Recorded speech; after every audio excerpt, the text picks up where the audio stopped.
Thank you.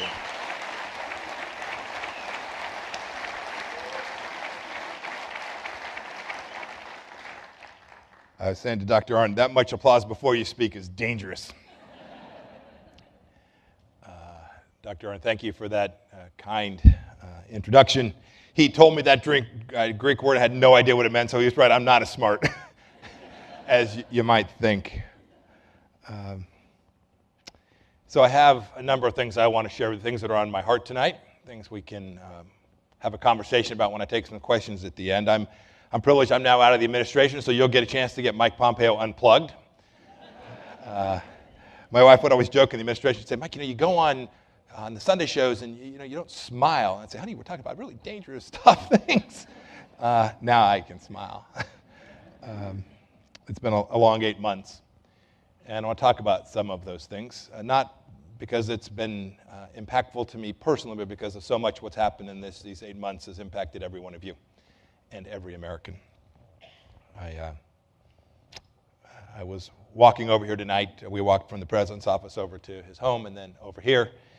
I know this place a little bit, Hillsdale. I know its greatness, its importance to America.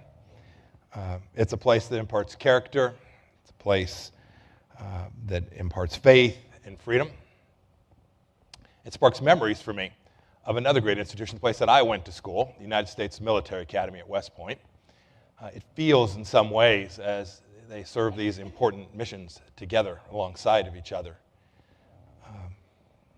That one was founded in 1802, this one in 1844, and they have deep roots in American history. Dr. Arnn was joking about I was a good student, and most of the generals that you know who led America's charges weren't. I was deeply mindful of that.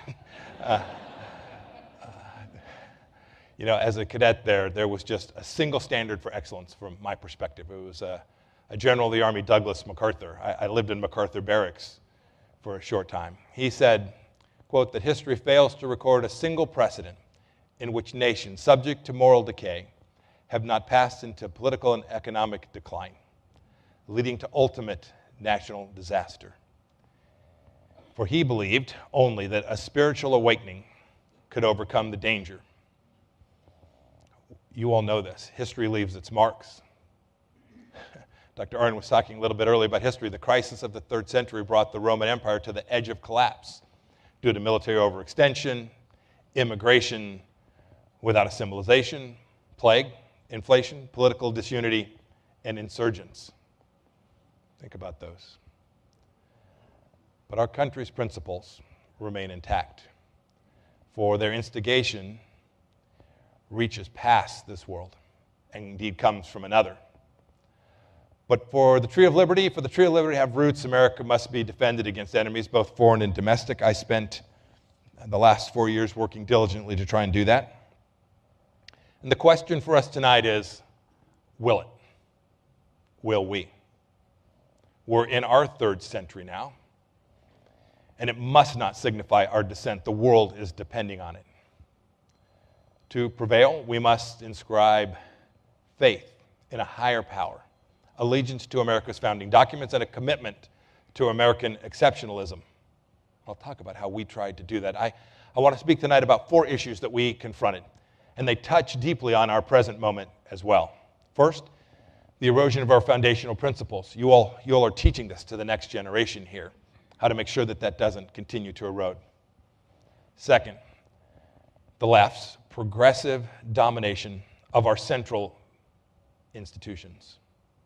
Third, I want to talk about the threat that is imposed upon us all today from the Chinese Communist Party. It is not disconnected from the first 2.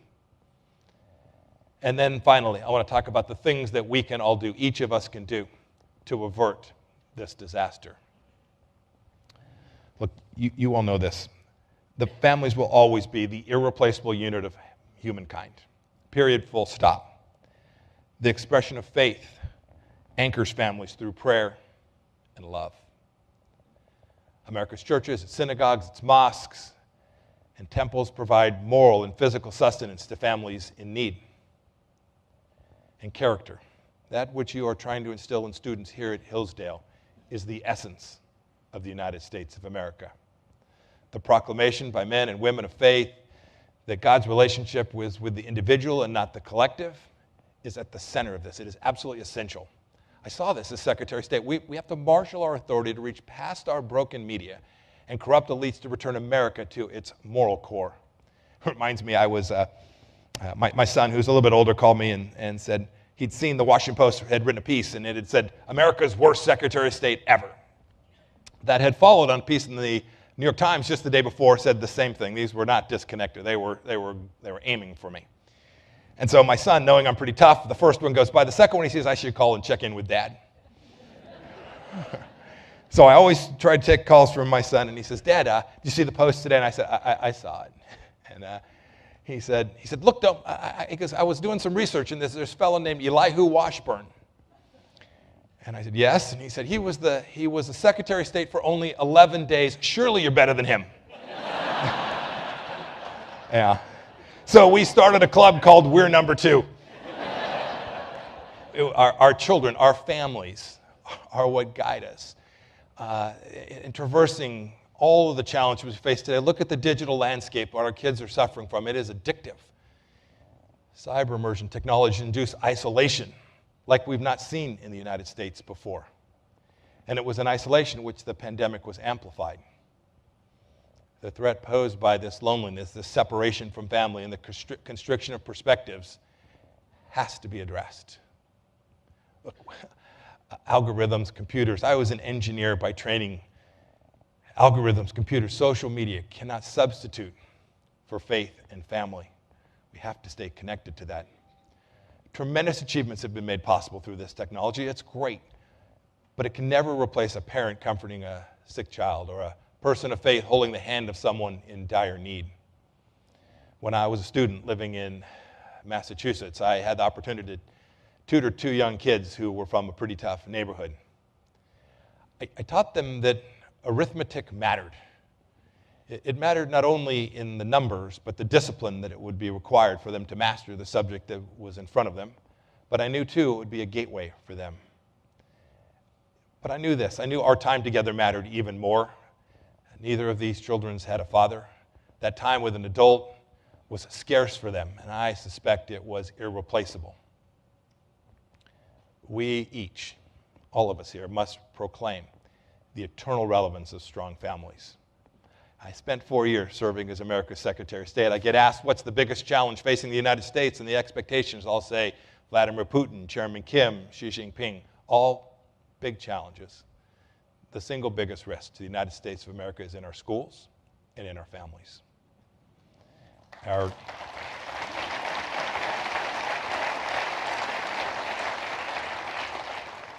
Our government should never promote policies that disrupt this ideal.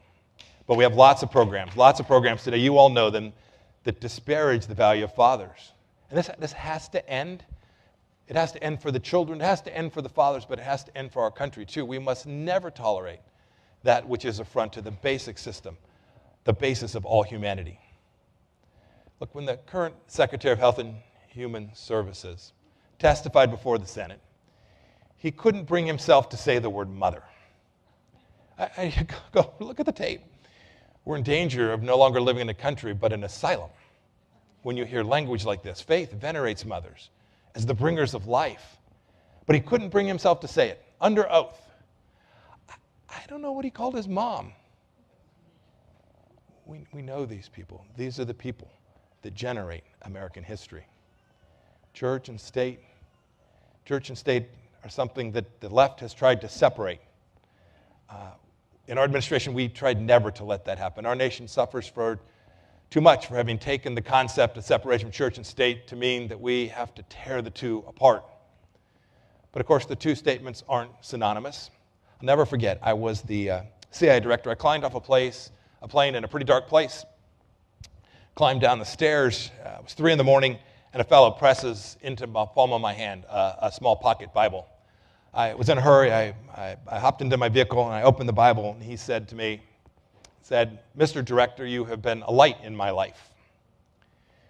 I don't tell that story about me, but because it gets to the central thesis of refusing to separate one's own personal faith and one's commitment to America and our Constitution. They're deeply intertwined. Thomas Jefferson wrote that the Almighty God hath created the mind free. And then later, he stated that the establishment clause, which forbade the inauguration of a state religion, but built a wall of separation between the church and state.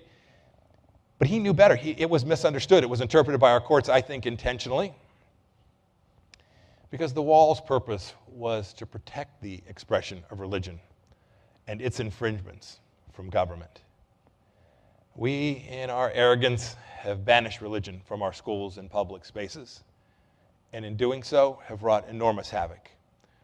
We have forgotten our founders' intent and done great harm to the Republic as a result of it. John Adams had it right in his inaugural address. He said simply, patronize every rational effort to encourage every institution for propagating knowledge, virtue, and religion among all classes as the only means of preserving our Constitution. Later in that same address, he stated that he considered a respect to Christianity among the best recommendations for public service. And to that I say amen. It kept me going during my 4 years as well. And I must say, I gave a speech. It was in Cairo, Egypt. The opening line of this speech, which my speechwriters tried to take out not once, not twice, but 3 times, I simply said that I am an evangelical Christian, standing there in Cairo. I must say that I hear about those remarks more than any other from leaders of every faith who said, we appreciated you saying that. It showed candor, it showed discipline, it showed a true commitment to something beyond one's self. And we value that. Although our faith is different, we value that too. This gets back to what Thomas Jefferson was talking about when he came to an understanding of faith and America and the importance of keeping it in our public sphere. Look, it was never the intent, nor could it have been, at the time of our nation's creation, for in that age, humanity and its progress were viewed as inseparable from our Judeo-Christian heritage and our belief in God. Our government must never be permitted to cloak God's word. Yet a powerful assemblage of elites disparages it every day. You saw them close bars and leave churches open.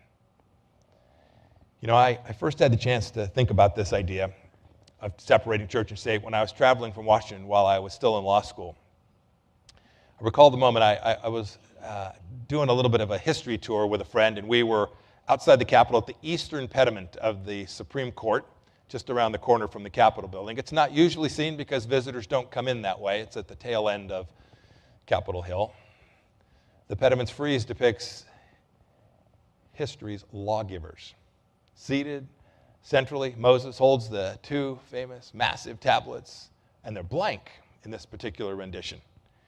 I couldn't figure out exactly why there were no words. I thought about it, and then I did some reading. I came to understand that it was because the 10 Commandments differ in their wording and in their order from the Protestant, Roman Catholic, Orthodox, and Jewish faiths. Therefore, if the words of the commandments had been carved into the stone, or so the craftsmen believed, America's temple to justice would show a preference for one faith as amongst the others. He knew that wasn't its place. And so, desiring that the religious wars of Europe would not find refuge in America, our founders forbade just that preference in the establishment of a state religion. But make no mistake about it, the wisdom of the eastern pediment continues. There's another meaning. The essence of this idea of church and state and its separation here in our nation was to make sure that there was no deification of the state. It is not our God. We have bigger callings. The truth was first enunciated by Jesus Christ. Render therefore to Caesar that things that which are Caesar's, and to God the things that are God's. Note that he did not say that certain human activities were outside of God's authority. No, he proclaimed the divine and the physical spheres of humankind to be together. It means to live within both in our earthly constraints and still obey the Father. Our founders knew this. When I came to the State Department, our human rights doctrine was a mess. We had diplomats across the world talking about human rights that I was deeply unfamiliar with from my study of our Constitution, the Declaration of Independence, and America's history. And so I sought to do my best to corral it. We created something we called the Commission on Unalienable Rights. It was chaired by a woman named Mary Ann Glendon, who'd been a former ambassador to the Vatican and is a teacher at Harvard Law School. I asked her to chair this commission. And the idea was to reground American foreign policy and our human rights in the American tradition. I was sued by over 300 organizations within 24 hours of the announcement. Yes, and then several hundred more times. I wanted to take us back to the tradition that Hillsdale College teaches its students and the importance of understanding that as we dealt with our friends and our adversaries around the world. I wanted to speak about these fundamental rights. We know them from our Declaration. The pursuit of life and liberty and happiness are at America's core. And so much of what we talk about in our rights discourse today is so deeply disconnected and indeed undermines those central understandings of our nation.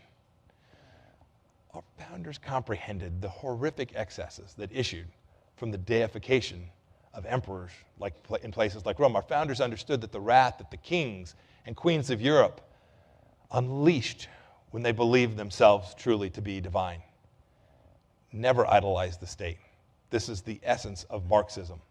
It's what General Secretary Xi Jinping wants you to do here in America. Our government is not God. We must not allow it to impose itself as an object of worship. Climate change shouldn't be worshiped either. The state's bounty is not created by any miracle, but it's seized only to be given out and offered to constituents to whom it has incurred debt.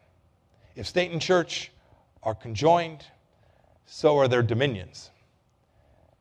This is not America. It's more like Iran, and now today, Afghanistan. Statists always, you know them, you see them. They're now occupying enormous positions of power. Statists pretend that it is heaven on earth. But such a prize never will be realized. If this affront is to be vanquished, each of us must insist that faith never be banished from the public square or from our schools. The second point is the left's domination of our institutions. You all see it every day. Some of you sent your kids here to this place to help teach them that this doesn't have to be. Our nation's present crisis have been inculcated by elites who posture beneficence as they practice rapaciousness. Woke billionaires ensconced on their super yachts, lecture us about climate change as they flaunt their own admonitions. Dante wrote, "A hypocrite's outward appearance passes for holiness, but under the show lies the terrible weight of this deceit." Such persons cannot be entrusted. They cannot be trusted, but they define the new ruling class here in America. I'm counting on you all to make sure this does not continue. It can't stand, for our country cannot withstand deceit, cloaked, feigned concern for the dispossessed. Our strengths in some ways have been turned against us. Hollywood and America's corporations were critical elements of our nation's soft power. I didn't benefit from that as Secretary of State. It involves global engagement and the sharing of goals to obtain national objectives. America's soft power once seemed completely invincible. But Hollywood, our media, press, and international businesses are no longer the forces that they were for democratic development and for market creation throughout the world. This has now changed fundamentally. Hollywood, completely infiltrated by China. This is not the first time that a malevolent foreign power has tried to influence our media. We all know the history in the 30s where Nazis endeavored to subject American films to censorship, not only in Germany but around the world. Their plans were in fact stymied by a counterintelligence network led by a patriot attorney named Leon Lewis, who was the first national secretary of the Anti-Defamation League. Today, these big Hollywood conglomerates dominate. They control American media, publishing, and news sources. You all are subjected to it day in and day out. Thus, access to Chinese markets creates substantial pressure for them to kowtow and obey Beijing's dictates. Xinjiang's Security Bureau and propaganda departments, a place and a leadership holding 1 million people in bondage today, where genocide is taking place. They were thanked by Disney in the closing credits of their film Mulan. Where, I ask, is this company's concern for Xinjiang's Muslims who are subject to this genocide? You should know this too. Wall Street, it's caved. There are over 250 Chinese companies listed on our exchanges here in the United States. They're capitalized by more than $21 trillion. Major U.S. companies are now owned or influenced by entities that front for the Chinese Communist Party. But an even greater threat is upon us, too. The world's largest asset managers are pouring into China today. Billions of your dollars in investment capital, from pension funds in California to Michigan to my home state of Kansas. This situation is so fraught with risk that George Soros now recommends that Congress pass legislation empowering the SEC to limit the flow of funds to China. That is the first time I've said a nice thing about him in my 57 years.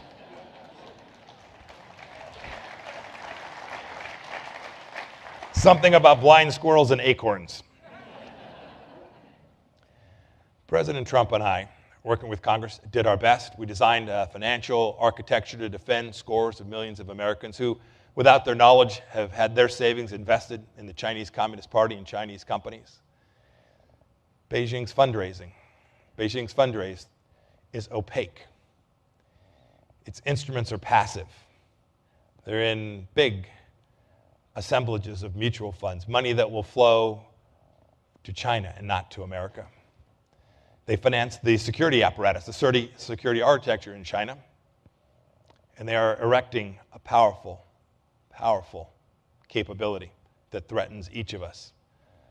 This summer, over $500 billion in Chinese stock value was lost, gutting American investors overseas because the CCP cracked down on its technology companies and its other businesses. They did that just for political power. But when our woke corporations vehemently disapprove of Georgia's actions to enforce basic election integrity, but are silent on China's rampage, we have to recognize that businesses, as well as Wall Street firms, have been bought or intimidated. Such feigned moral rectitude and certitude at home is a fig leaf for moral cowardice abroad. We can't allow this to continue to happen. We can fix it. We simply must find the will. Chinese companies that abet genocide, slave labor, and the construction of concentration camps cannot be underwritten by America's pension fund or American investors. We must not fund these Chinese corporations that advance manufacturing in China so that they can build weapons that will one day threaten your children and your grandchildren. And I do not intend to rest until the ruinous underwriting of a totalitarian police state is brought to an abrupt trial.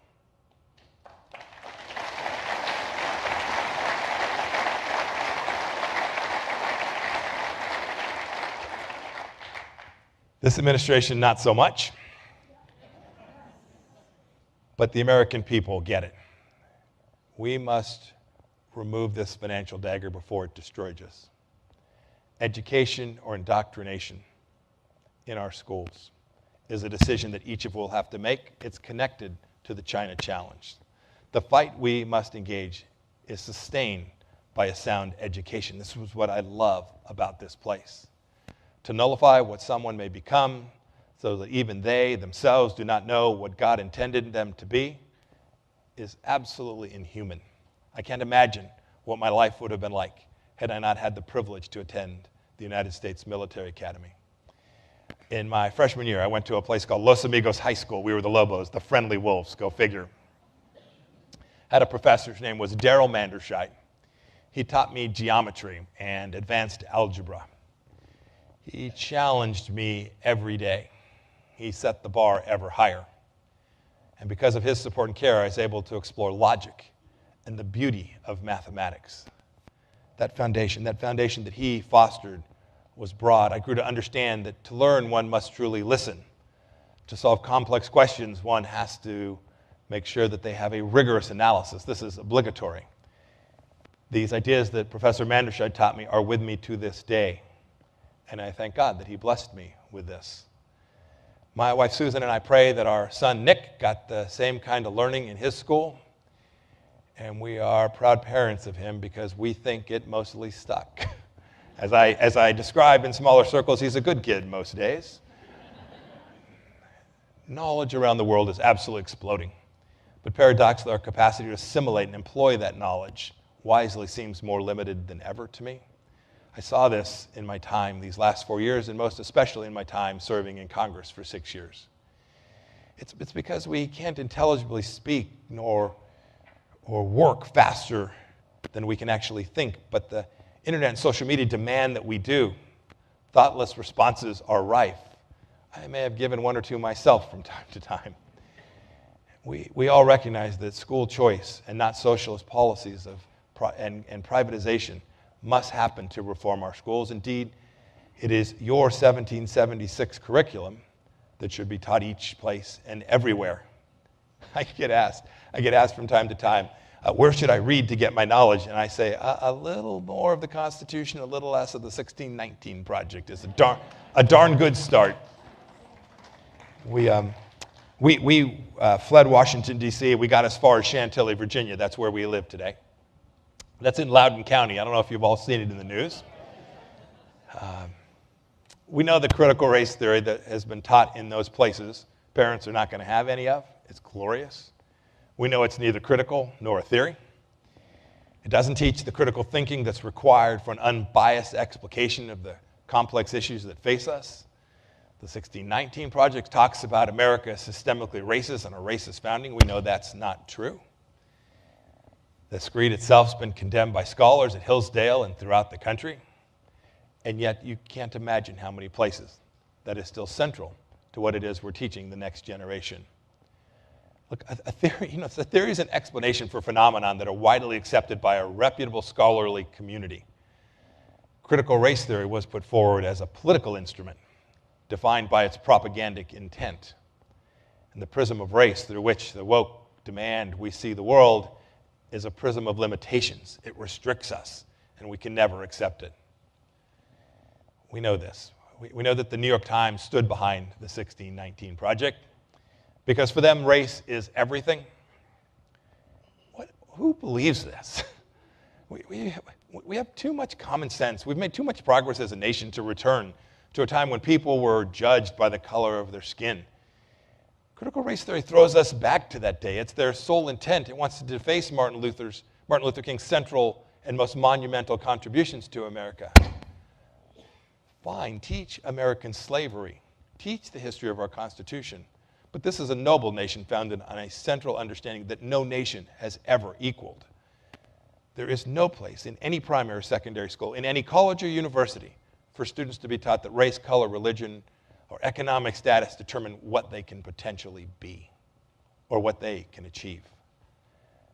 We should never deny the terrible chapters in our nation's history, our mistreatment of indigenous nations and peoples, the internment of citizens of Japanese descent by President Roosevelt and his administration's turning away a ship whose Jewish passengers simply fled the Third Reich.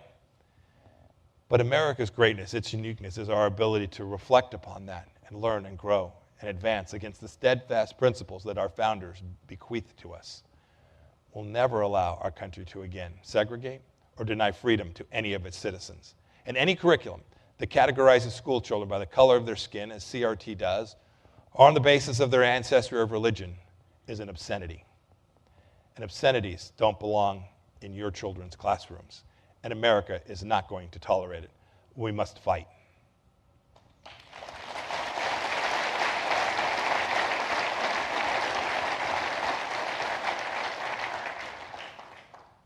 China. I've alluded to it already. The United States and the People's Republic of China are fundamentally different because we honor the individual and they venerate the collective. Period, full stop. We now have a big decision to make. Theirs is a hive mind in which individualism is an illusion. This must never happen here in the United States. China's past deficit in power suppressed its ambitions. But this constraint has collapsed. The old notion of hide your time and bide your strength is gone from China today. Its attainment of wealth has propelled its quest to displace the United States as the world's leading power. The spread of the Wuhan virus, which China facilitated by spurring international flights from that city, while limiting internal travel, murdered millions of people. Our country's losses are 1.5 times the number of Americans killed in World War II. China's deployment of stealth aircraft today, the construction of its first supercarrier, and the expansion of its nuclear arsenal are threats to our homeland. And today, genocidal acts against Muslim minorities or a new imperialism. The Belt and Road Initiative, China's effort to commandeer the rest of the world, is in full push and match Xi Jinping's intentions and ambitions. Settle loan agreements with developing countries that seek to use national assets as collateral. I told leaders all around the world during my entire 4 years they are prepared to call the loan. China's theft of our intellectual property destroyed millions of jobs here in the United States. Cumulative losses exceed $2 trillion. That's just the last decade. This sum, if divided, could have made 1 in every 40 American families instant millionaires. It's staggering. China's business software, if you look at a laptop in China, is nearly all pirated from American businesses. The result is that software expenditures in China are a fraction compared to that here in the United States from American companies, conveying an enormous unearned competitive advantages to the Chinese firms. This must cease. But for 50 years, Republicans and Democrats alike in Washington just turned away, for after all, this was China. The Trump administration was the first to confront what will be the great challenge of the next 245 years for the United States of America. I have only partial answers to this, but we know that part of the answer lies in sanctions and countervailing cyber efforts. But such measures are inadequate. If American jobs and wealth are to be preserved, we're going to have to take serious action. We know how to do this in the United States. So here's the closing question. Xi Jinping has said many times to his Politburo that America is in decline. I don't believe it for a second. Indeed, I believe that decline is a choice. But will America muster the will to avert this disaster? History teaches yes, but great men had expectations for every American. The catastrophe that is Afghanistan is one of the greatest self-inflicted wounds that we've seen, at least in recent American history. It was caused by an administration who had a different understanding of American exceptionalism, whose words were simply not backed by deeds or by prudent policies derived from an understanding of America. A theocratic monstrosity has now declared itself victorious despite the irreplaceable loss of thousands of American lives, some of whom were my friends, and they killed citizens of our friends and allies as well. American military power is the guarantor of our promises. As America's most senior diplomat, I counted on the capacity for American force to back up the things that were in America's interest, and the military counted on me to make sure that we seldom had to deploy it. It remains a force. It remains a force without equal, but it must be properly understood. This strength can be destroyed by politicized military leaders who shun accountability and care more about appearances than the mission that the Constitution lays forth for them. Where are the generals and admirals who will tender their resignations before complying with politically motivated orders which have put our nation at real risk? In 1949, an admiral's revolt protested actions that could have crippled the United States Navy. Fleet Admiral Ernest King, Chester Nimitz, and Haley all left active service, consequential rank, testified before Congress against the Truman administration's plans. And the Korean War had proved them right. The Pentagon must not be composed of pinstripe diplomats. We have enough of those. It must not be construed of the woke. We have enough of those too. We need generals who understand their mission. I was criticized often, but I was criticized too for getting rid of some of these types at the State Department. My sadness was only that I could not have done more. Recouping from a failed strategy of nation building, the Trump administration was determined to reduce America's commitment in Afghanistan. You only need to read President Trump's Twitter account to know that. But we had the handle on this. We were prepared to do so in a way that reflected the greatness of America, would have kept our people safe, and we would have done so in an orderly and structured manner. For reasons that seemed to hinge on appearances, President Biden picked September 11th as a date certain for American departure. And rather than understanding the realities and all the planning that me and my team had overseen, they cast it aside. As Secretary of State, I worked to build upon the work I'd done as CIA director to aid President Trump in thinking concretely about how we would execute on his commitment to the American people, that we would get our young men and women home from that place and execute a withdrawal from Afghanistan while preserving the hard-won progress that we had achieved there. What we'd established was the certainty of action if the Taliban didn't do what we told them they must do. You all have seen, how many of you have seen the picture of me standing there with Mullah Baradar? Yes, New York Times likes to make it famous. Mullah Baradar understood Donald Trump and Mike Pompeo. He knew that if they violated the understandings that they had reached with us, that we would deploy overwhelming force to inflict unbearable costs upon them, real losses, leaving the extremists in terrible situation. I made them know in the meetings with them and by phone, as did President Trump, that if they failed to live up to the promises they made, that just like General Qasem Soleimani, the Iranian leader who killed so many Americans, they too would never kill another American. That we understood how to use American power in a way that reduced the frequency with which we would have to do so. That the demise of the Quds Force leader, the strike that we took, resounded to the Taliban's consciousness. This administration threw it all away. I'd created a group. We'd seen what happened. I was a young congressman. I served on the Benghazi committee. I'd seen what happened when the State Department abandoned its diplomats abroad, and I had worked diligently for my entire time to build what we called the Contingency Crisis and Response Bureau. It was designed to help in crises where there were American diplomats in harm's way. In June of 2021, this administration disbanded that very organization. What the Biden administration never recognized is that our multiple agreements concerning America's conditional departure from Afghanistan were made possible by our administration's vow to use that overwhelming force. Our attainment of energy independence and our decisive action in destroying the ISIS caliphate illustrated to all in the world our resolve.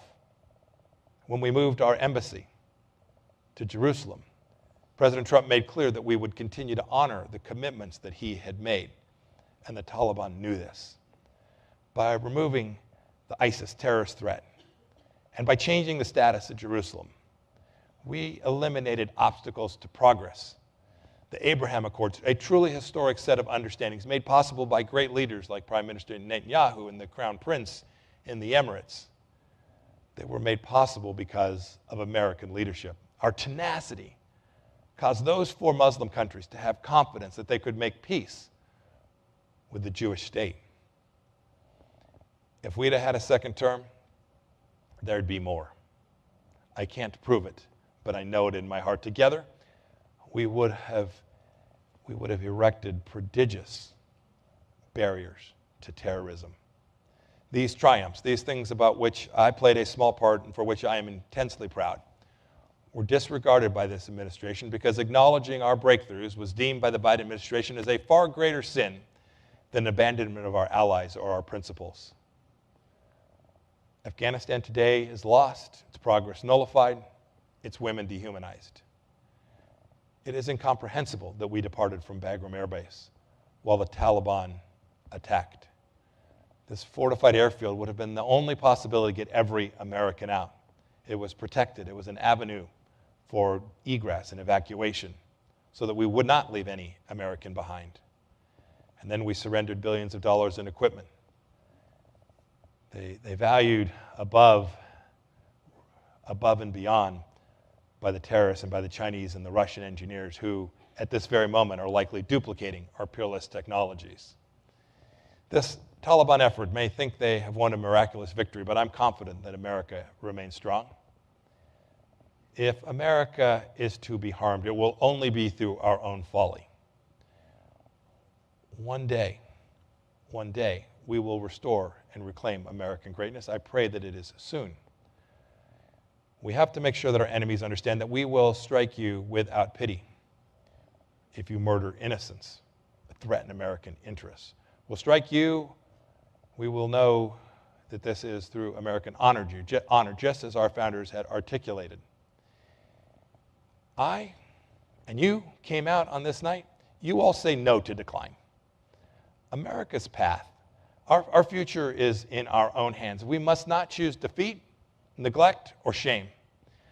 I went to Cairo to give that speech for the singular purpose. It was a little bit personal to me. President Obama had stood in that place and conducted what has become known as an apology tour. I wanted to go stand in the exact same place. He spoke at Al-Azhar University, and so I was set and determined to go there. About 2 weeks out, my team came in, including my security team, and said, "Sir, you're not going to be able to speak at Al-Azhar University." And I said, "Why?" He said, "We're not sure that we can protect you adequately." And I said, "The President of the United States spoke from there." And they said, yes, they liked him. Look, I grew up in California and spent a lot of my summers in America's heartland in Kansas. Dr. Arnn was talking about all my cousins in Kansas. Everybody thought that'd be a big political advantage, but I know those cousins. If I got half of their votes, I am lucky. I have been at the Thanksgiving dinner table with them. Neither of my parents had the chance to graduate from college. My mother was a clerk. She was employed by the Boeing Company in Wichita, Kansas, as part of the war effort in the late 1940s. My father grew up in New Mexico. He's a salesman. He served a short stint in the United States Navy in the Korean War. But they taught me something in the same way I'm confident you taught your kids something. They taught me to respect the importance of hard work. So did rising before dawn to help my uncle Jim on our farm in Winfield, Kansas. I remember being there at 10 years old. I thought I was working. I am confident I was more trouble than I was worth. But by the time I was 14, I was driving trucks and doing my best to lift a bale of hay. I knew what it meant to work hard. I cherished, too, my after-school job in Costa Mesa, California. For it paid for my first car, a really old Fiat X19. I was a killer-good scooper at Baskin-Robbins. Our purported masters in Washington will soon have added $10 trillion to the national debt. Think about that. $1 trillion is a ridiculous amount of money. Stacks and stacks. In each and every stack, $1 million. $10 trillion is more than $30,000 for each and every one of you. For a family of four, that's $120K in new debt that may happen yet this week. Would anyone here trust Speaker Pelosi to mortgage your family's future? I didn't hear a yes. No need for a second on the motion. Look, we're going to get this right. I'm deeply committed to it. There is an awakening taking place. There's a reclamation. Thanks to the geniuses running our government today, we're seeing significant inflation too. Without wealth creation or substantial growth, this will hurt everybody in the middle class. By putting government in charge, these leaders have performed their miracle of making the stupendous vanish. We can do much better, and I'm confident that we will. But we have to choose this, and I believe that we will. The Taliban think they've got their moment. I know differently. You know differently.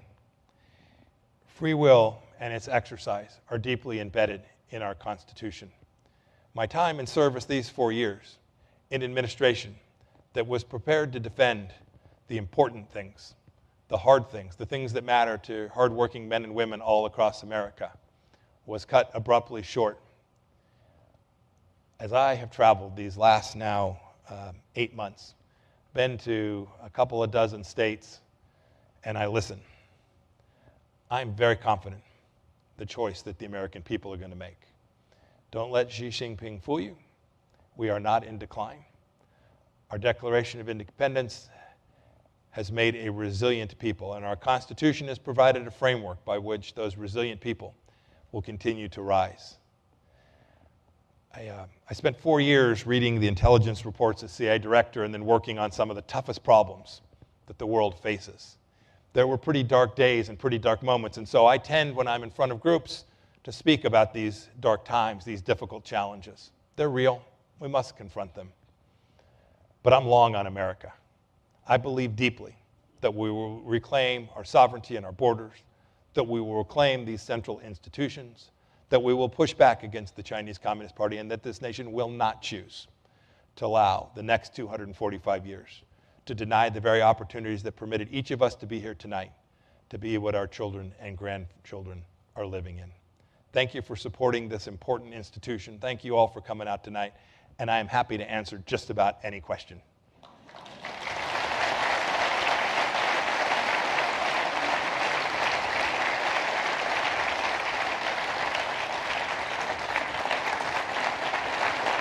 Thank you all. Thank you.